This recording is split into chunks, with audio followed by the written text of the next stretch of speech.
I won't forget that morning, not if I live to be 100. I counted the men as they marched out of the yard. They'd hardly slept for weeks.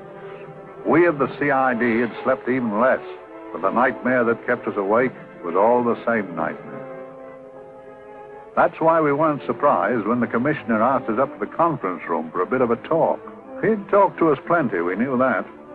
It didn't help any to know what was ahead of us.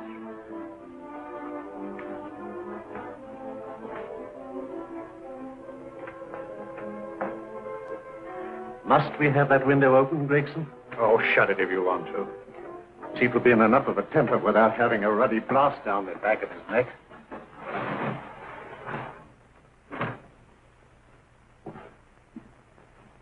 Gentlemen, the commissioner. Stuffy in here.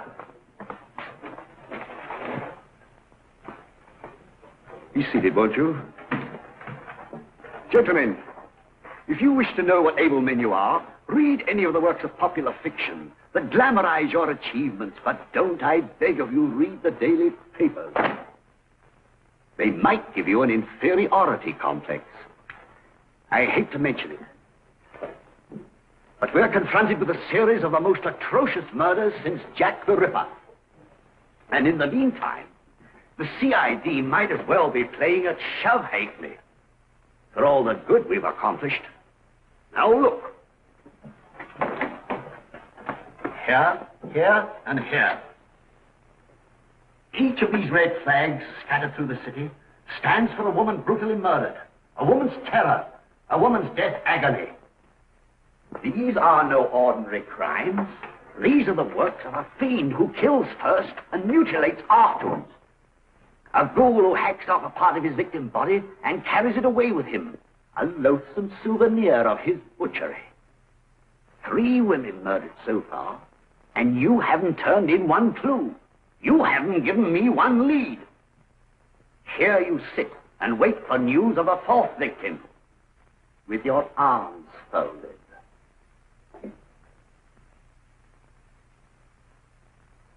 Well, we hadn't long to wait. It was down Lambeth Way where a young woman was hurrying home late last night. She saw something and stopped. It was a constable. He spoke to her, and he walked along with her, just in case. He saw her go down the stairway to the basement lodging where she lived. We can only surmise what happened after that.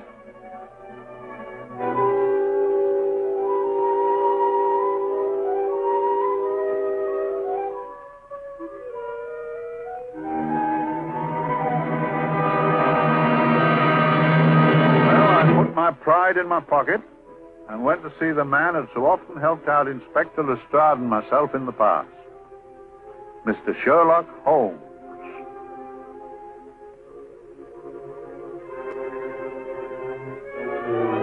If ever a man needed help, I did.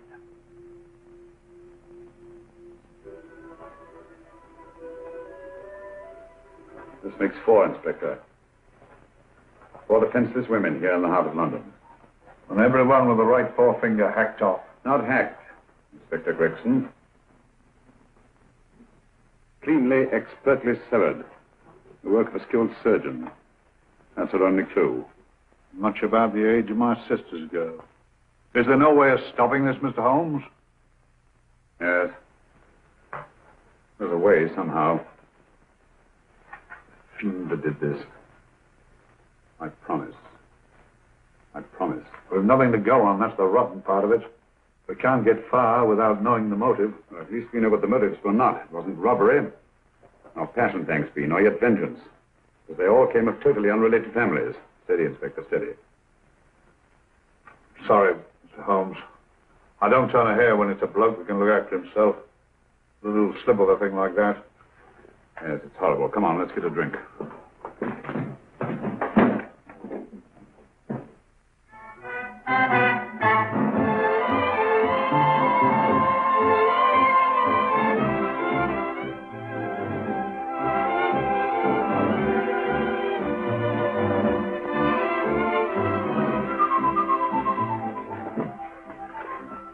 Mr. Holmes. Evening, Vincent. Whiskey and soda, please, and a double for my friend here, Inspector Gregson.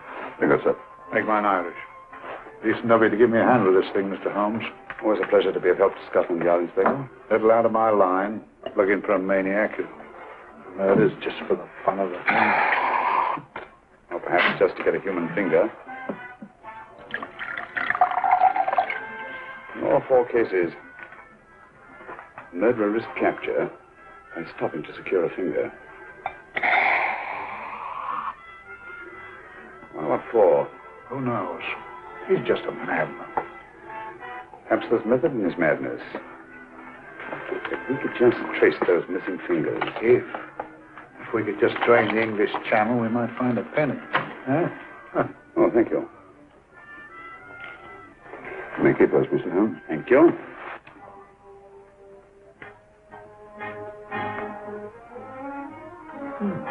Sir George Fenwick, isn't it? Yes. Is that his daughter with him? Don't be so naive, Inspector. You know everyone, don't you, darling? Well, hardly. A week ago, I didn't know you. A week. How fast it's gone.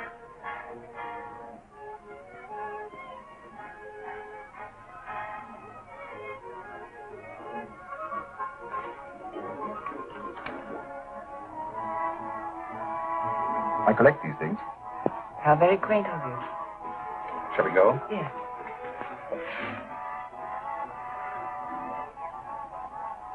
What are you looking at, Mr. Holmes? Looking at a very handsome woman. Not fond of the purple, but giving an excellent imitation.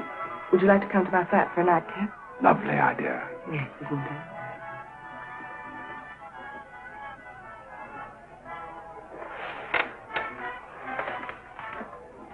Wonder where she's taking Sir George Fenwick.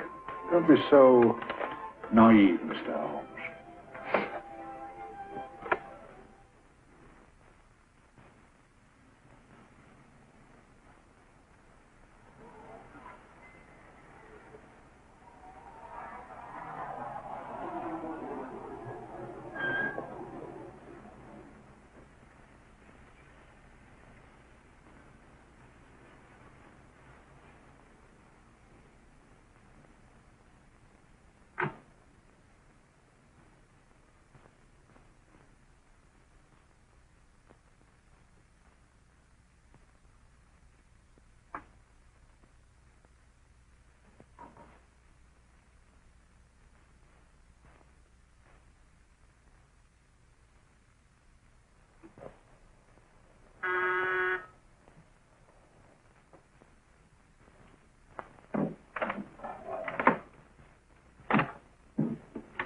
Good evening, Mum. Hello, Brandon. Any messages? No, Mum.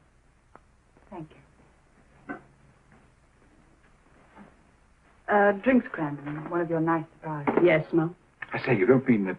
Crandon's a marvel, aren't you, Crandon? Yes, Mum. You wouldn't believe the things she can do. Ah, charming thing. Delightful. Really? You think so? I'm so glad. Do sit down. Do you mind? Do I mind? What a question. I don't mind anything, really. Except not being with you. Now, you really don't want me to believe that, do you? Not too seriously. Good. We're both quite grown up, aren't we?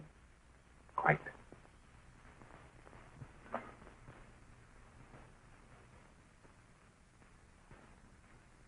You're a treasure, Crandon.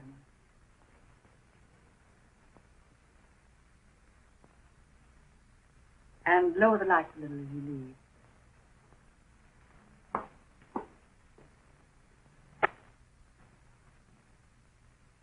I prefer a more flattering light. In any light you'd be... Would I? And don't you know it? Perhaps I do.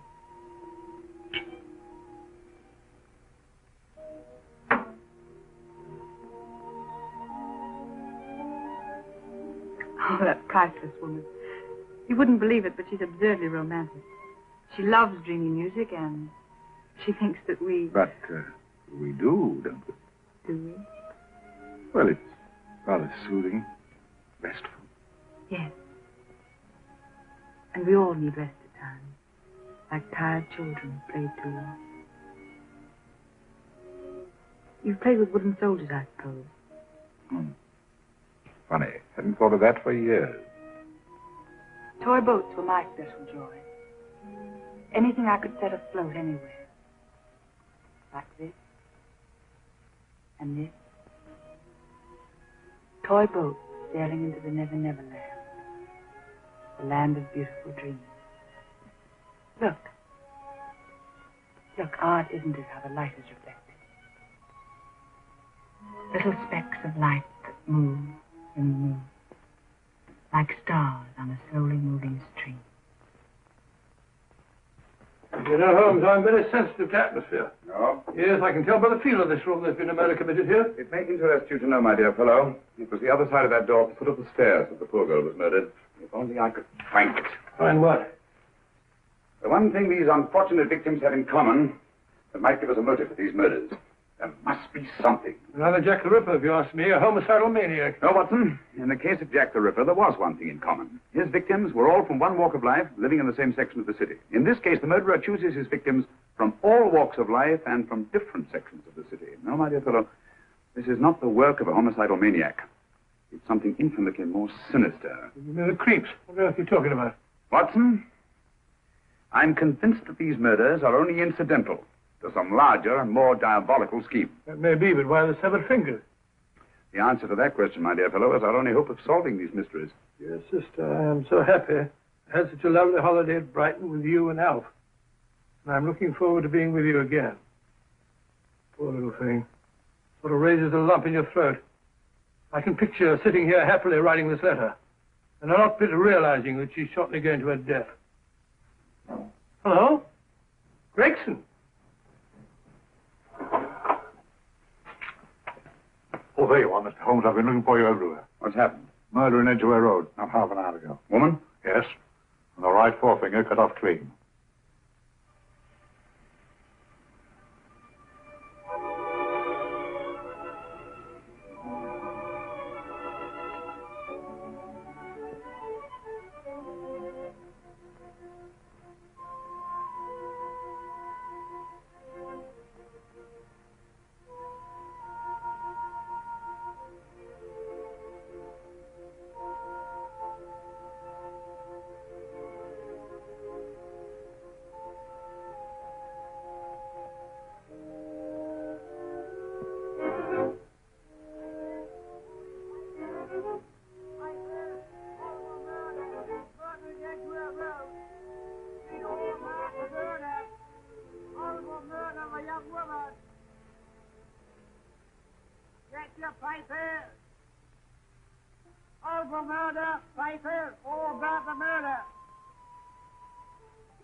Another young woman found murdered, 5%. Horrible murder, 5 Read all about it. Get your 5 murdering Edgware Road. Horrible thing the murder. Shocking murder, murdering Edgware Road. Horrible murder of a young woman.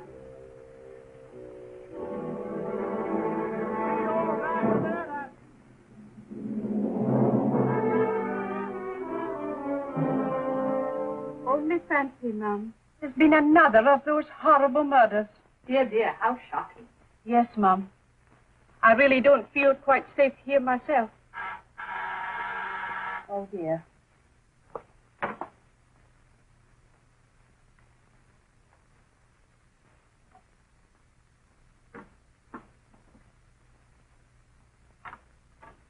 Why, Sir George! I must see Miss Marlowe at once. I don't know if she... I must see her. Where is she?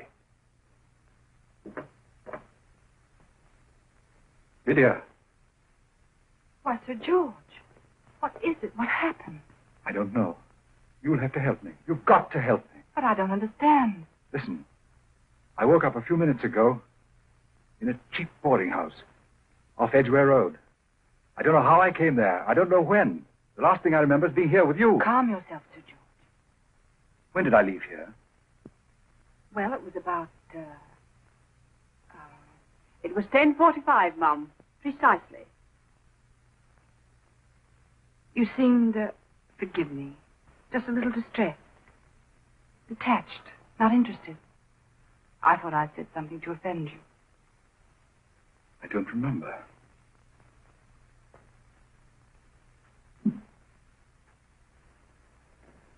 I can't remember. Tell me, has this happened to you before? Before? Well, there is such a thing as amnesia, you know. It was 10:45 when I left you. It was 9 this morning when I woke. Over 10 hours lost. 10 hours that I can't account for. And in my pocket when I woke, I found... Yeah, in my pocket. That isn't... Oh, it's not for you, of course. It can't be. Excuse me, Mum, but there's a man asking to see the gentleman. Send him away. Yes, Mum. No, please. I'll see him.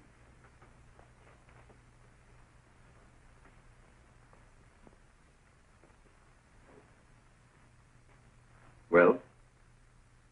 Delightful room. Not much like the place you woke up in this morning. You followed me here? Yes. Are you a detective? Oh, no. Quite the contrary. Don't be afraid, Sir George. You know my name? Oh, yes. A very old and highly honored name. And being the bearer of such a name, and also a very wealthy man, I thought you might care to possess yourself this trifle. Rather than let it fall into the hands of the police.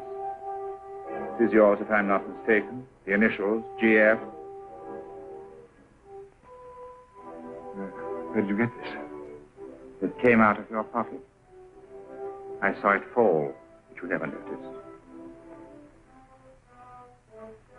You were very busy, bending over something with a knife. Then you put something in your pocket.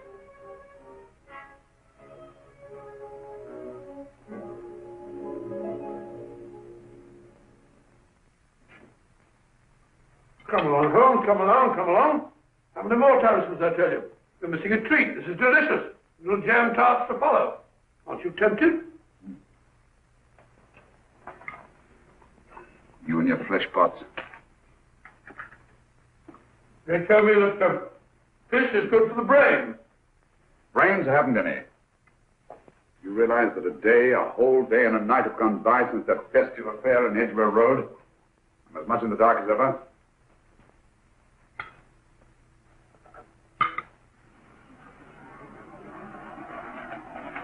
Hello, here comes a client, unless I'm very much mistaken.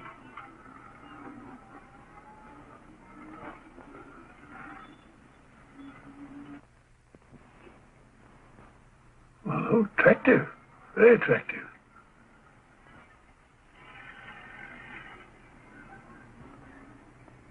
Obviously, she left home under the stress of some very great emotion. How do you know that? She isn't wearing any gloves. A startling omission in a young lady of fashion. Oh, she didn't put her coat on. Open the car, too.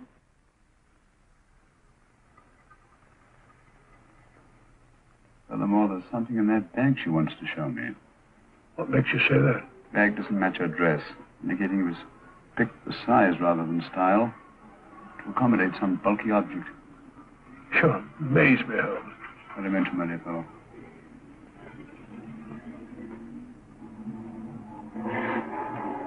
Well, that's interesting.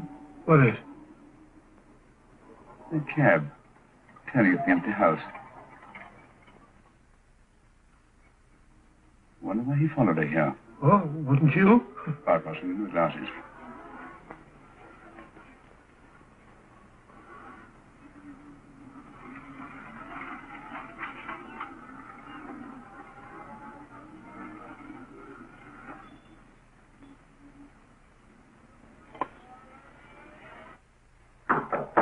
Oh, we shall soon know. Yes, Mrs. Hudson? It's a young lady, sir. Most urgent. Ask her to come in. Go right in, miss. Mr. Holmes? Yes, this is my friend, Dr. Watson. How do you do? How do you do? Mr. Holmes, you must excuse me, please. Yes, well, won't you sit down? Come along. May I? It's quite all right.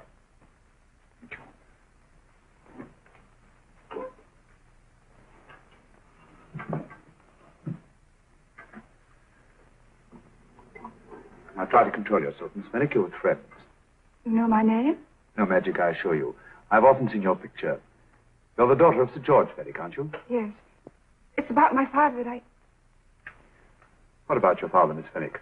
Oh, I don't know what to do. He's always been the nicest, dearest person. Only since Mother died. Yes, but we know. So I didn't think anything of it when he was away all night before last. But he didn't come home until yesterday at tea time. Didn't come in for dinner at all. Just paced up and down in the library hour after hour. I begged him to let me in, but he wouldn't. Steady, steady. Now take your time. I couldn't sleep a wink last night. Then I started hearing things. Hearing things? What sort of things? I heard someone in the garden underneath my window. Then I saw a figure moving down the garden path. And I recognized my father. Stealing through his own garden like a thief.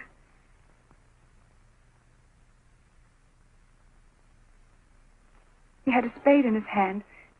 And he stopped by the greenhouse where he started to dig. This morning, at daybreak, I stole out into the garden and I found this.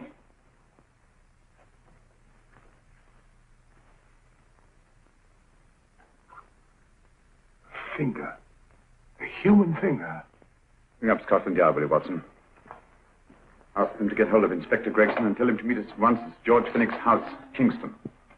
Operator, get me Scotland Yard quick. Where's my father, Norris? He's still in the library, miss. Thank you. We'll see him right away. Will you come with me, please? Thank you. I got your message, Mr. Holmes. Yes, indeed. Dad, may I come in? Dad. Honey? He doesn't answer. You mind? Please do. Thank you. Watson, quick. Oh, Come along, no, my dear. no, no. Take charge, Miss Fenwick, please. Now, miss, please. Please come along with me.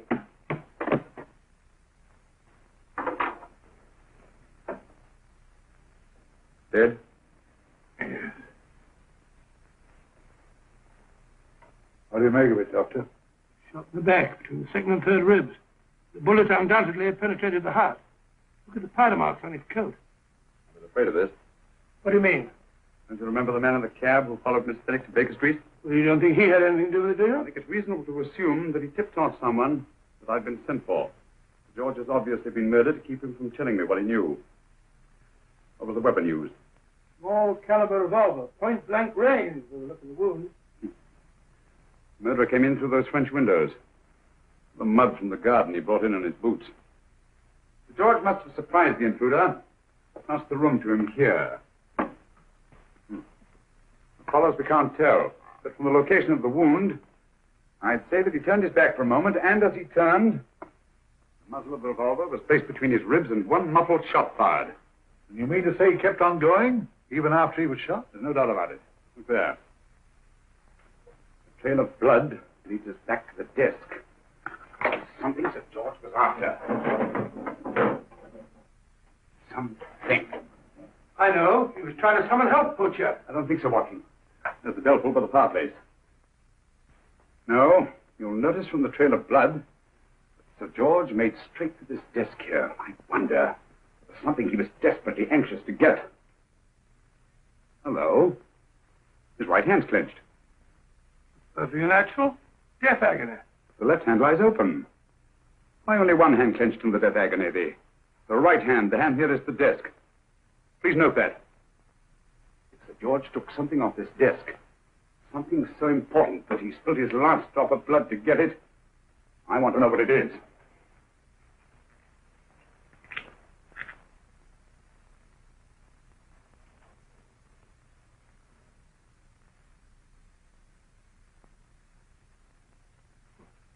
Nothing but an ordinary match folder.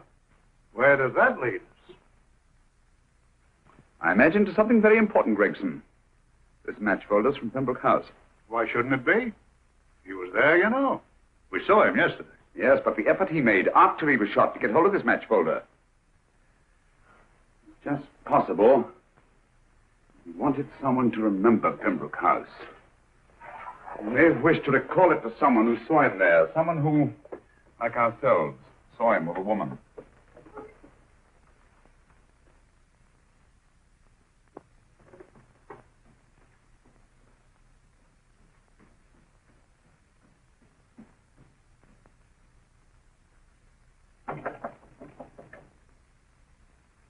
Come in.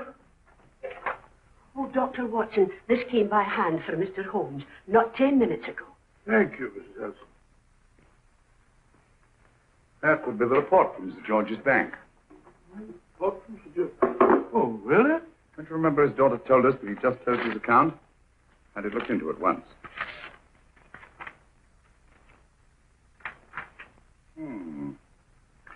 He drew out his entire balance in cash, nearly £10,000, yesterday, just after that young woman was murdered. What does that suggest you, Watson? He paid it out to someone. Precisely. I smelled a faint, sweet odor of blackmail. You don't think he paid it out to someone who saw him murder the McLean woman? Sir George never murdered anyone. But he did have that woman's finger, and he empty did have and pay out a lot of cash. That's the terrifying part about blackmail, Watson. The victim is afraid to fight the accusation, no matter how false. Once the accusation is made, his name is smeared, and sometimes his life is ruined.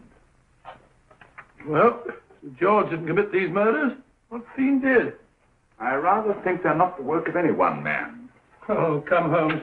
You don't expect me to believe there's a whole organization going about killing people and chopping off their fingers. That's possible, quite possible. Well, whoever's behind all this thing must be out of his mind. On the contrary, my dear fellow, if my assumptions are correct, this little scheme has behind it the most brilliant and ruthless intellect the world has ever known. You don't mean Professor Moriarty? I do. Oh, steady, Holmes, you've got him on the brain. This is the third time in as many months you've suspected him of unsolved crimes. He's dead, you know. Is he? Is he? No, he is. He was hanged in Montevideo, well, over a year ago. I know that someone was hanged in Montevideo under that name. But I'll stake my reputation that Moriarty is alive and here, now, in London. Hello? Yes, Dr. Watson, wait a minute. Me? Oh, yes? This is Dr. Watson speaking. No, I'm afraid I've retired. I don't practice anymore. What? Oh, that's a different thing. An emergency case. Well, just a minute. Yes? Yes, well, see if she's not moved. Remember that. Don't touch her till I get there. Fractured case in McCarthy's Mews. Heavy woman. 14 stone.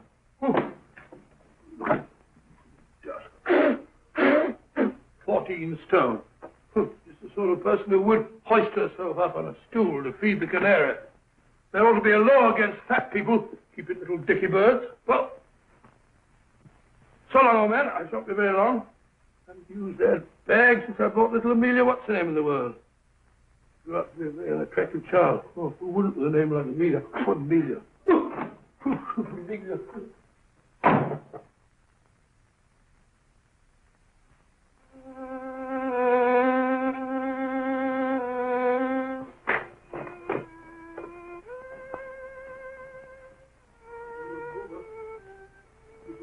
Stupid about that.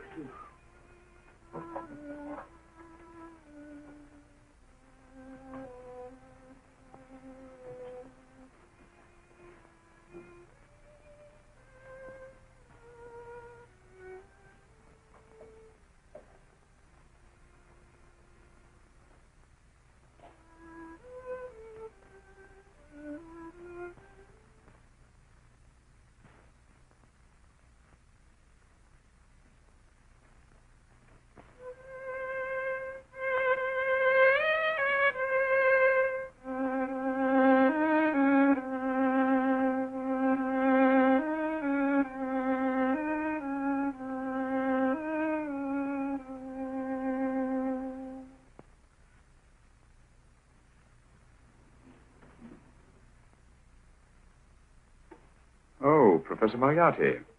Not that I wish to appear inquisitive, but to what am I indebted for the pleasure of this visit? Scotland Yard will be interested. It's very convenient for me to have Scotland Yard think that I'm still dead in Montevideo. I never dreamed of fooling you. Thank you. The thought occurs to me, Mr. Holmes, that there are some advantages in living within the law. You're very comfortably fixed here, aren't you? As I get on in life, the little comforts appeal to me more and more. Oh, I beg your pardon. Won't you sit down? Thank you.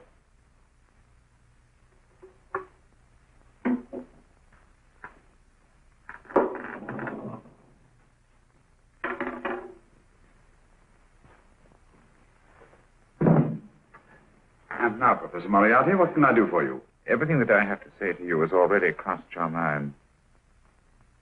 My answer has no doubt crossed yours. That's final? What do you think? I shall not rest until you are hanged for the finger murders. You've no proof, you know. No, not a shred. But I have you. I could turn you over to the police here and now. You could. If you did, you'd never see Dr. Watson again. Oh, the telephone call. Quite. I rather assumed you had taken some such precaution. Or I should have snatched up a revolver and indulged in a fit of heroics when you came in. Very smart, aren't you? Not smart enough. Or I should have anticipated you. But if any harm comes to Dr. Watson, I shall seek you out. I shall not rest until I find you, and when I do... No harm will come to Dr. Watson this time. But I can't answer for the future. Mr. Holmes, I should strongly advise you to drop this case. Don't be silly. Think it over. We've had many encounters in the past. You hope to place me on the gallows. I tell you I shall never stand upon the gallows. But if you are instrumental in any way in bringing about my destruction, you will not be alive to enjoy your satisfaction. We shall walk together through the gates of eternity, hand in hand. What a charming picture that would make. Yes, wouldn't it? No, I really think it might be worth it.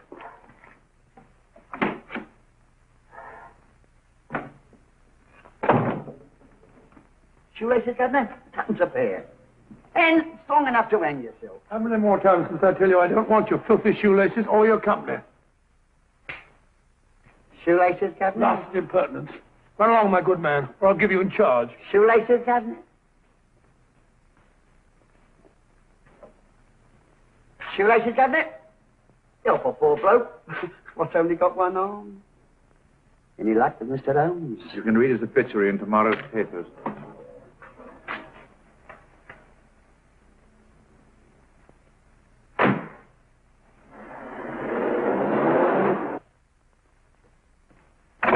Oh, there you are, Watson. Come in. I was, just going out to look for you. Look for me, what for? Suppose you don't think I know my way about. Well, you're right, I don't. Blast all practical jokers anyhow. Know where I've been? On a wild goose chase. Exactly. There's no such number in McCardle's Muse.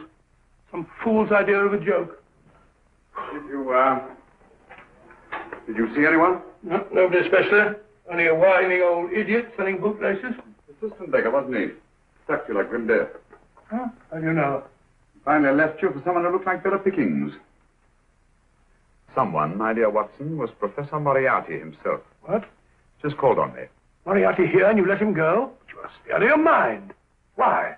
Well, he bluffed me into believing that he was holding a friend of mine as hostage. Friend of yours who? Oh, nobody very important, just a fat, lazy fellow. Medical man, I believe. Medical man? Do I know him? Yes, I think you do. Fellow by the name of Watson. Watson, never heard. Who? Me? I'm afraid so, old fellow. Your street hawker's job was to do away with you in a certain contingency. And you let Moriarty go? Because of me? I had no choice. Can't afford to lose you, old fellow. Well, it's very decent of the old chap, I must say, but... I wish you'd nabbed him. We shall, never fear. I know the motive for the finger murders. All I have to find out now is the method used with the blackmail victims. Method? Yes. How does Moriarty get them to the scene of the crime? How does he plant those severed fingers on them? And how does he scare them into believing that they may have committed those atrocious murders themselves? Curious.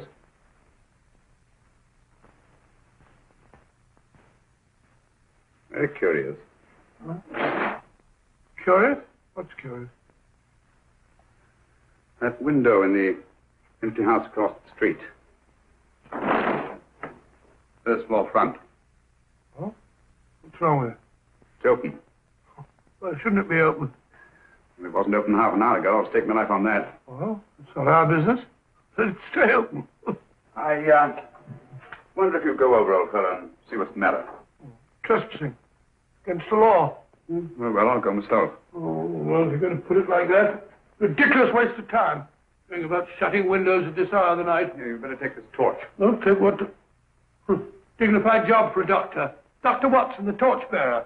And what do you propose to do? Sit in a comfortable chair, I suppose, and read a good book. That's a very good idea. Yes, very good idea. While I play night watchman, you have a nice read. Mm-hmm. Good night. Have a good time. Good time. What do you mean?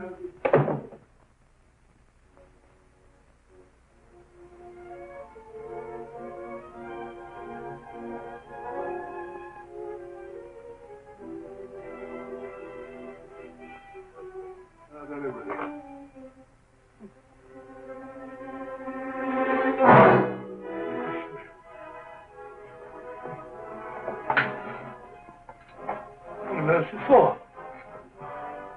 Oh, umbrella stand. Pretty little thing to keep about the house. Must have been a pet.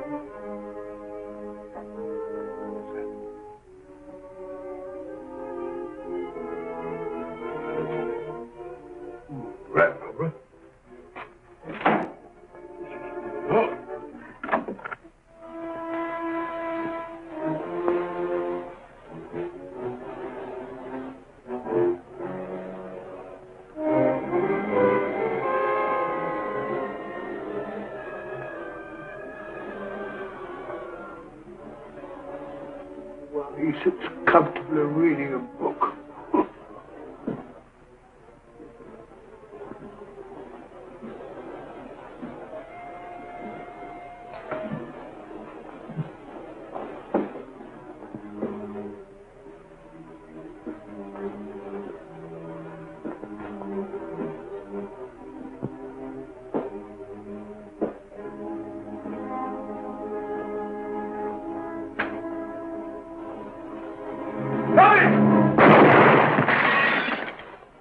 He killed Holmes! He killed Sherlock! Watson. You? But I saw him shoot you a second ago. Not me, my dear fellow. Merely the bust of Julius Caesar. Incidentally, you may have noticed that all through the ages, prominent men have prominent noses. Oh, afraid we're in for terrible trouble again with Mrs. Hudson. Windows smashed, plaster all over the floor. Get up, you.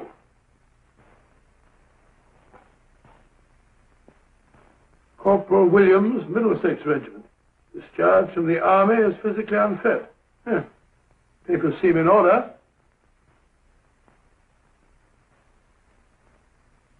Now, Corporal Williams, you've seen service in the Far East, haven't you? The East? I thought so. Look at his complexion, Watson. Yellow as saffron. He's been taking antibrine. Cure for malaria. Sniper, aren't you? Sniper. Hmm. Why did you try to kill me? I had to kill him. I had to. Oh, snap out of it. Stop it, Watson. He's shamming. No, he isn't. Who told you to kill me? She told me. She told you? She told me I couldn't miss. Well, luckily you did miss, you murderer. He isn't a murderer, Watson. Listen, Corporal Williams. She told you you had to do it, didn't she? I had to do it. I've got it, Watson, I've got it. Got what? The method used in the finger murders. Well, what is it? Hypnotism, my dear fellow. Hypnotism. And it wasn't against his nature. That's the devilish part of it. They picked a man for their purpose whose job was smiting. Who are they? Professor Moriarty and his finger murderers. Williams spoke of a woman. I think you'll find that she asked him home tonight for a drink. Nice quiet rooms, soft lights, music. You've got it all pat, Mr. Holmes. What's the lady look like?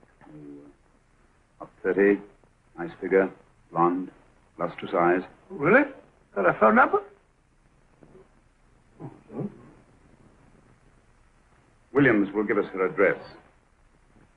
Look after him, Gregson. Don't let anyone come near him. He's our key witness in the finger murders. Well, I hope you're guessing right, Mr. Holmes. Get up, Williams.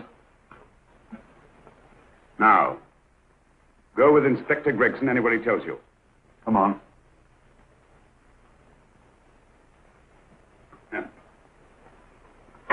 Ring me as soon as he comes to himself, will you? I will. Good night, gentlemen. Good night. Well, if you believe that fellow Williams was hypnotized, I suppose you think Sir George Fenwick was hypnotized, too. I'm quite sure of it. Have a cup of tea? Thanks, old boy. Nothing to eat. Well, why didn't these people make Sir George do the murder himself? Because they didn't want to get him hanged. They wanted to blackmail him. Who do you think the actual murderer is? One of Moriarty's gang. A diabolically simple technique. Kill a woman. Yes. But why cut off the fingers? My dear fellow, don't you understand? The severed finger is what links the blackmail victim to the murder. He wakes, finds the grisly thing in his pocket. Doesn't know how it got there. He's no idea that he's been hypnotized. For all he knows, he may have committed the atrocious crime during some dreadful lapse of sanity. In that state, when he's utterly demoralized, the blackmailers take over. Is that it? Undoubtedly. You see, they swear that they saw him commit the murder. And being human, the victim will pay anything rather than stand trial on a charge that will make his very name loathsome. Well, it all fits in if you believe in hypnotism. The only possible explanation. You think the hypnotist is that woman with the blonde hair and the lustrous eyes, the woman you invented? I didn't invent her. I saw her. What are you talking about? That woman, my dear Watson, was with Sir George when he left Pembroke House. I saw her there. I shall see her again, and Williams will lead me to her. That's why it's so important to keep him safe. He will identify her.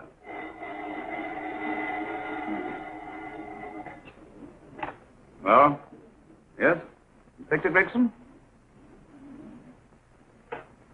What? I'll get every constable in the district. Yes, I'll be over at once. What's happened, Holmes? Williams is missing. Great Scott! Come on.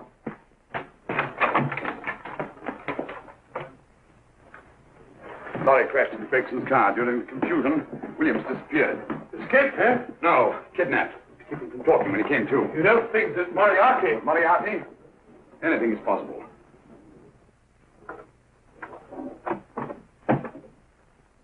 Williams! Dead. You see? Anything is possible.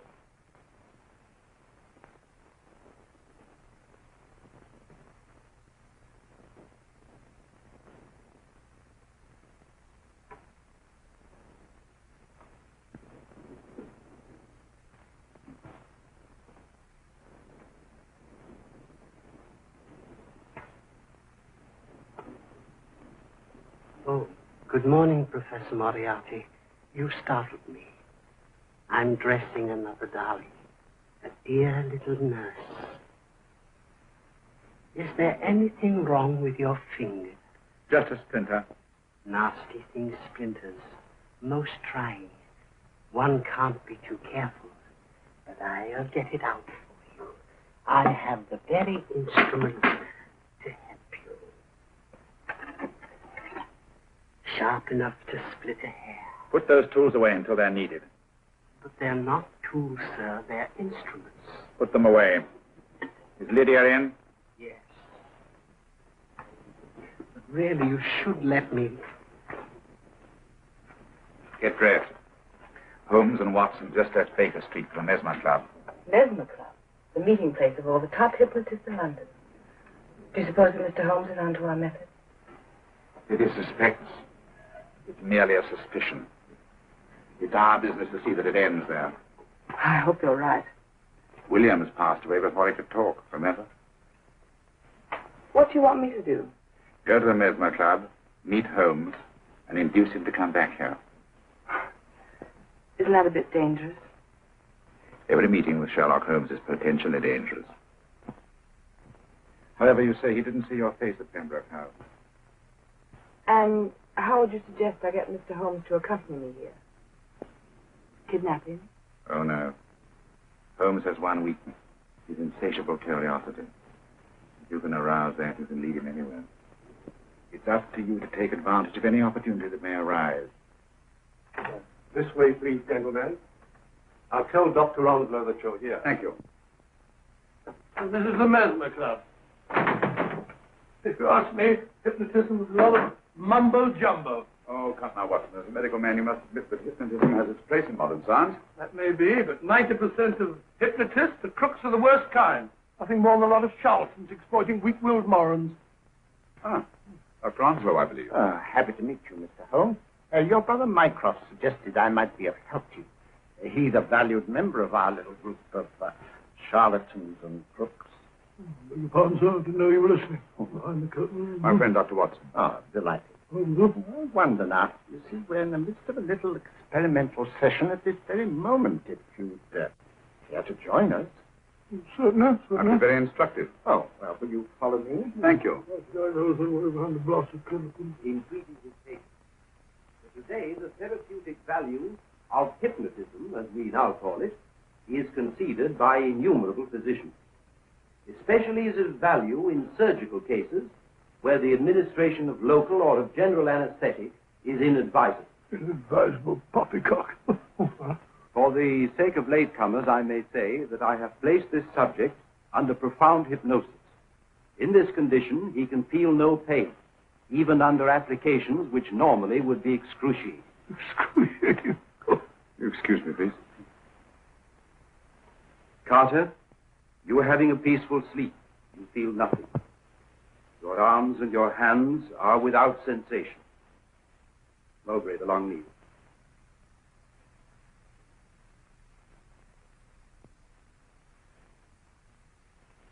Carter, give me your right hand.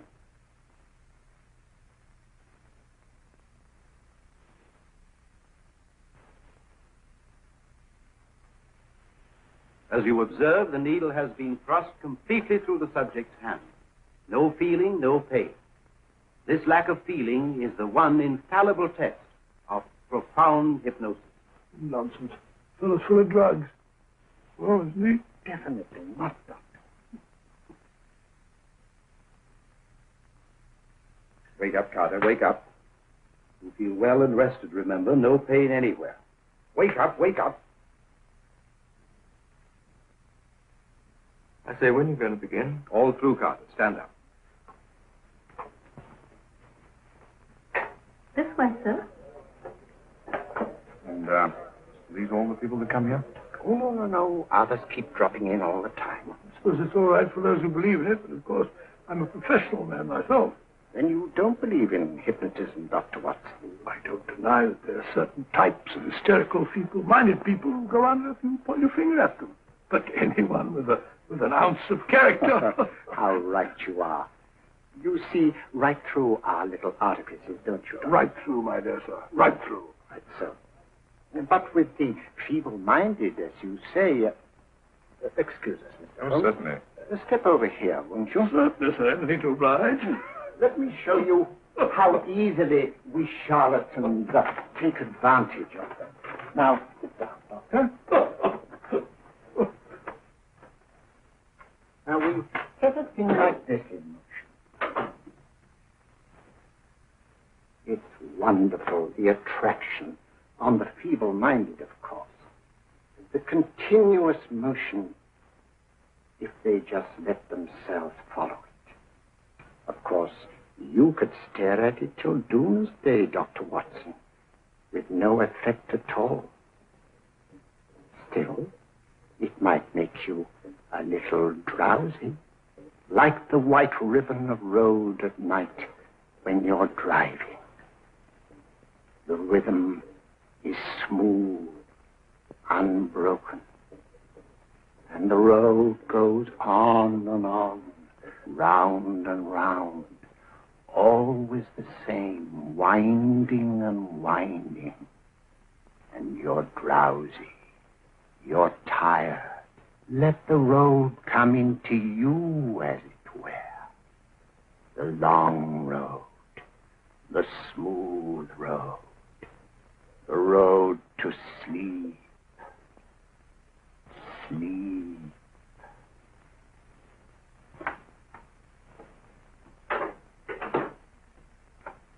Open your eyes. Stand up. Turn around. And now, Dr. Watson, you're on a holiday in Scotland. The country is amazingly beautiful. We're coming to a stream. It isn't deep. Better take your shoes and socks off.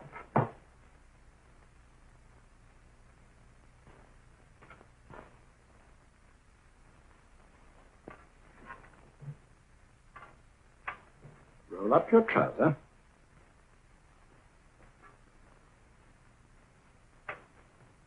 That will do. The other leg is waterproof. Turn around. Mind the pedals.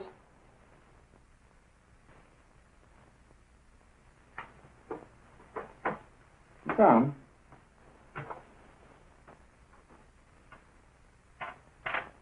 Wake up now.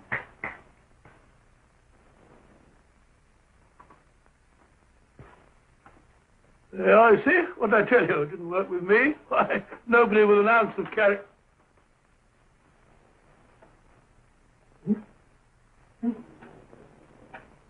I think your knee is.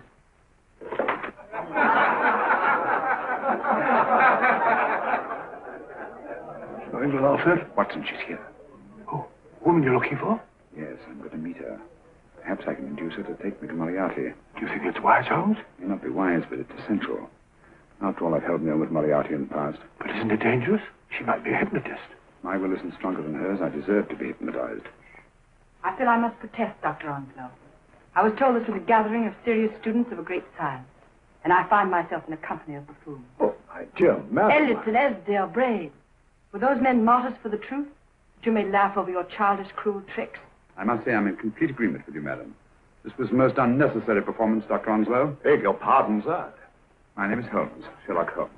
At your service, madam. Thank you, Mr. Holmes. I'm afraid I've created a rather embarrassing situation. But you see, I'm interested in the serious study of hypnotism. So am I, too. Perhaps we have something in common, Mr. Holmes. Perhaps we have. Would you join me for a cocktail at Pembroke House? I should be delighted. Good.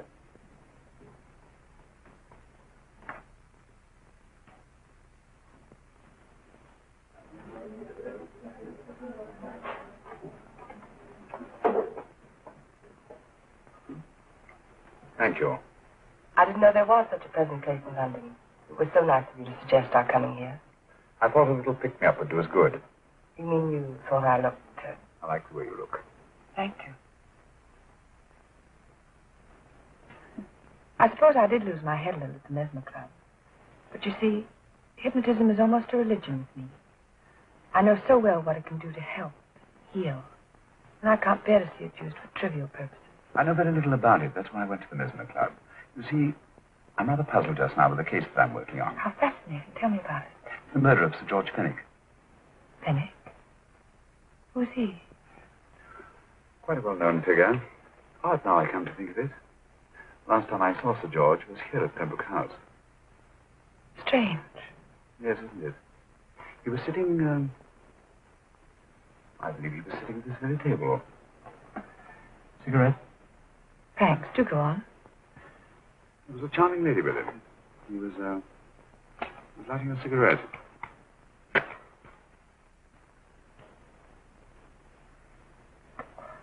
Charming. Did you see her face? No, West, I merely her back. How unenterprising of you. Yes, wasn't it? Afraid I'm getting a little older. I shouldn't say so. That's nice of you. Still, the first time in my life, I've got hold of a case that's beyond me. I'm actually losing sleep over it. You know, Mr. Holmes, I believe I could help you. Really? I should be very grateful. You're amused. No. Really skeptical. How would you go about it? I've used hypnotism more than once in healing. Not for profit. I'm not a professional. But I do think I could help you. If you care to... I can't think of a pleasanter experience.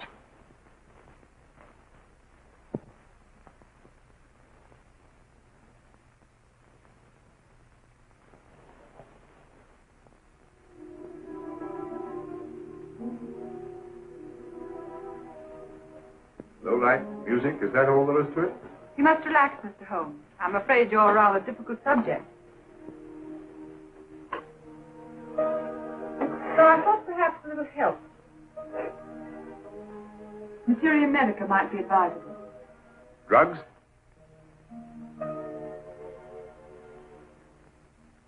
No, I'd rather not, if you don't mind. As a matter of fact, I'd rather not myself. But shrink not from your practice in Munich, you know. Believe it the best means for difficult subjects. Do you mind? Well, as a matter of fact, I don't approve of sedatives. Just as you wish. We don't have to go on with this at all, you know. Wait a minute. Wait a minute. All right. I'll take a chance. It's really quite harmless. What is it? Cannabis japonica, an oriental soporific. You'll need water.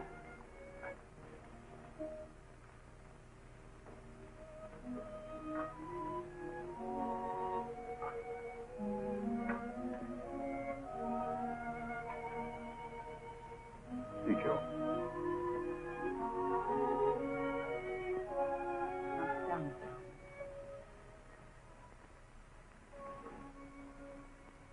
You feel yourself growing drowsy.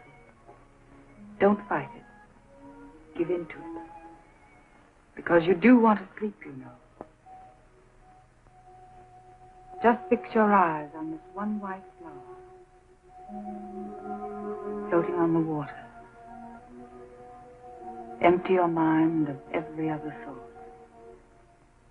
Follow the motion of the water. So smooth.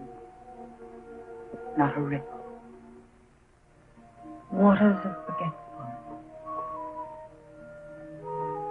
Steady. Deep. Strong. Strange, isn't it? How the light is reflected. Little specks of light that move and move.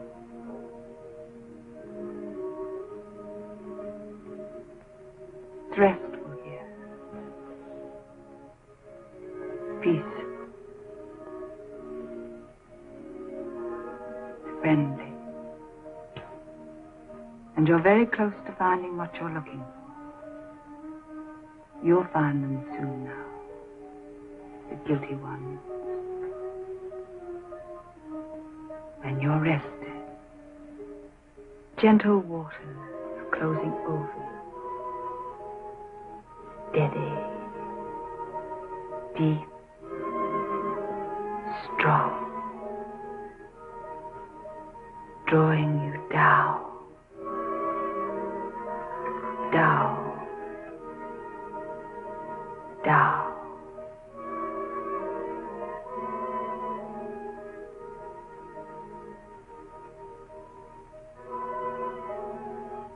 Sleep. Sleep. Sleep.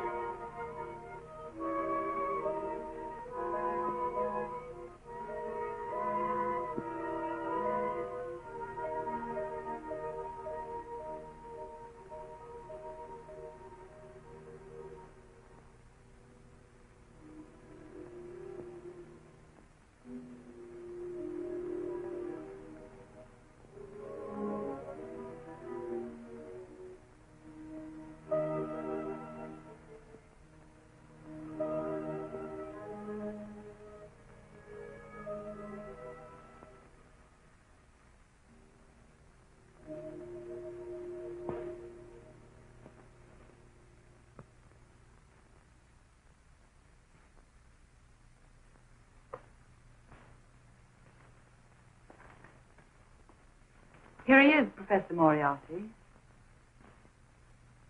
Stand up, Mr. Holmes.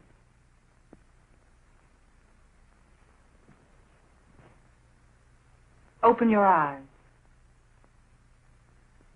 Face this way. Are you satisfied? We are dealing with a clever man. He may be shamming. There's just one infallible test for profound hypnosis. You ready, Dr. Simnel?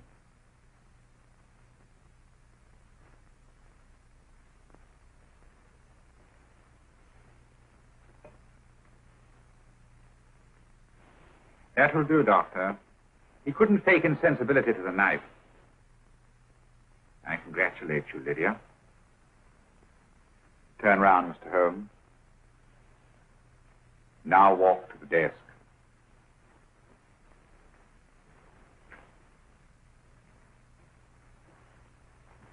Sit down.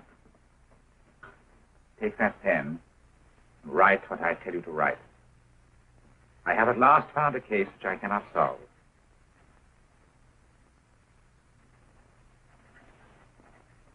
I have outlived my usefulness. Therefore, I have decided to end my life.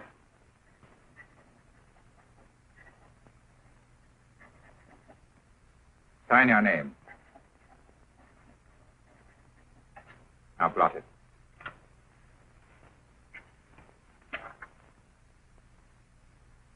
Fold it up. And put it in your pocket. Come, Mr. Sherlock Holmes. Go out onto the terrace. But it won't look like suicide, sir. I'm sorry, but Mr. Holmes' injuries must all be self-inflicted. Let's walk a little, Mr. Holmes. It's so pleasant here in the garden. Just step up here onto the terrace. A nice, broad terrace. Now turn to the left and walk slowly to the end of the terrace.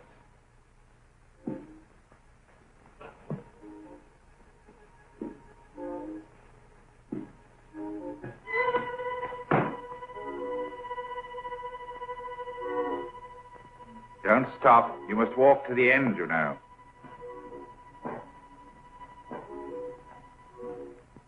The end leads to an open doorway. You can pass through it in perfect safety. In the room beyond the doorway, you'll find what you've been looking for. Must you drag this on? This is the moment I've been anticipating for a long time, my dear.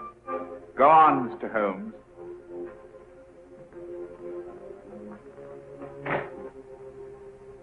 Through the open doorway, you will find the man responsible for the finger murders and the death of Sir George Fenning. Professor Moriarty. Holmes! Stand still!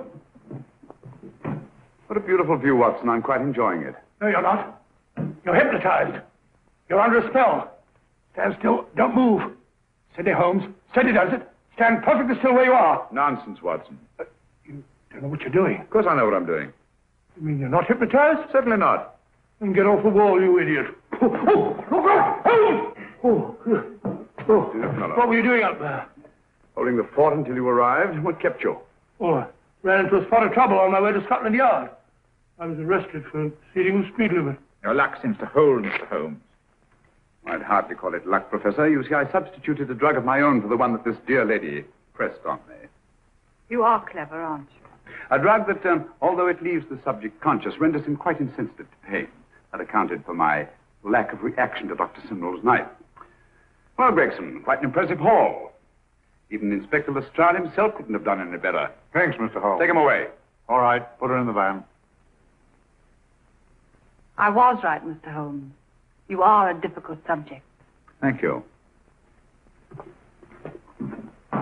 And now, Professor, our score is settled.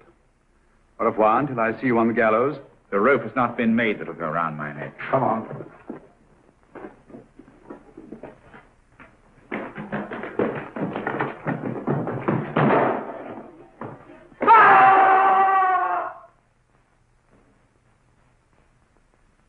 take care of things, Mr. Holmes. Thank you, Inspector. Come on. An evil man, Holmes, but what a horrible death. Better than he deserved. What are you thinking of? I'm thinking of all the women who can come and go in safety in the streets of London tonight. The stars keep watch in the heavens. And in our own little way, we too, old friend, are privileged to watch over our city.